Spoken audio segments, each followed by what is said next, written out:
గౌరవనీయులు పెద్దలు ఖమ్మం పార్లమెంట్ సభ్యులు రఘురామరెడ్డి గారు, అదేవిధంగా కొత్తగూడెం శాసనసభ్యులు కూనంనేని సాంబశివరావు గారి చేతుల మీదుగా ఘనంగా జరిగింది.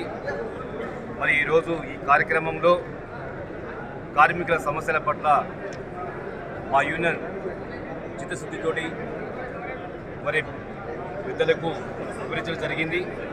ముఖ్యంగా ఈ విద్యుత్ సంస్థలో పనిచేస్తున్నటువంటి 20,000 మంది ఆర్టిజన్ కార్మికులకు కన్వర్షన్ కావాలనే ఉద్దేశంతో ఇవాళ వారికి తెలియజేయడం జరిగింది.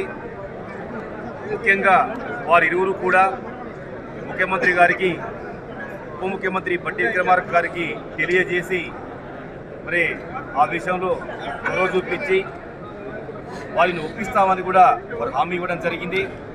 అదేవిధంగా 99 నుంచి 2004 వరకు ఉన్నటువంటి అతి కొద్ది మంది ఉద్యోగులకు ఈపీఎఫ్ జీపీఎఫ్ సౌకర్యం కూడా మరి ముఖ్యమంత్రి గారి దగ్గర తీసుకుపోయి వివరించి మరి ఆ సమస్యను కూడా పరిష్కరిస్తారని మాకు వారి ఇరువురు కూడా హామీ ఇవ్వడం జరిగింది. మరి ఈ సందర్భంగా వారికి ప్రత్యేక ధన్యవాదాలు తెలియజేస్తూ తెలంగాణ రాష్ట్ర విద్యుత్ కార్మిక సంఘం మేము కూడా తెలియజేస్తున్నాము. మరి ఈరోజు విద్యుత్ సంస్థలో 60% కష్టపడి పనిచేసేది ఆర్టిజన్ కార్మికులే. వాస్తవంగా వారు విద్యుత్ సంస్థలో పనిచేస్తున్నారు. మరి పనిచేస్తున్నటువంటి సందర్భంలో వారు పేరు అంటే కన్వర్షన్ ద్వారా జూనియర్ లైన్ అనే పేరు మార్చమని చెప్పడం జరిగింది. పెద్ద ఆర్థిక భారం ఏమీ పడదు కాబట్టి నేను ఒక చిన్న ఉదాహరణ చెప్తా. చెర్ల నీళ్ళు తాగితే చెరువు ఏమి ఎండిపోదనే ఉద్దేశంతో నేను తెలియజేస్తున్నా.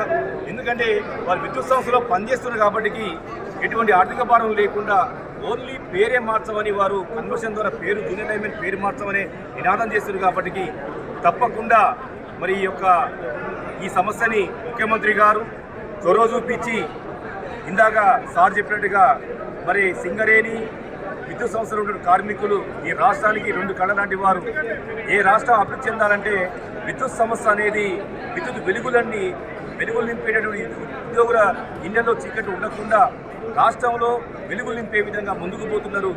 మరి ఇలా ఎలక్ట్రిసిటీ 24 అవర్స్ నిరంతరాయంగా ఇస్తున్నామంటే కార్మికుల యొక్క కృషి చాలా ఉన్నది. కాబట్టి తప్పకుండా వారి కుటుంబాల్లో వెలుగులు నింపాలనే ఉద్దేశంతో ఆర్టిజన్ కార్మికులకు కన్వర్షన్ చేయాలని చెప్పేసి ఈ వేదిక నుంచి మా యొక్క ముఖ్యమంత్రి గారికి సవినయంగా తెలియజేస్తున్నాం.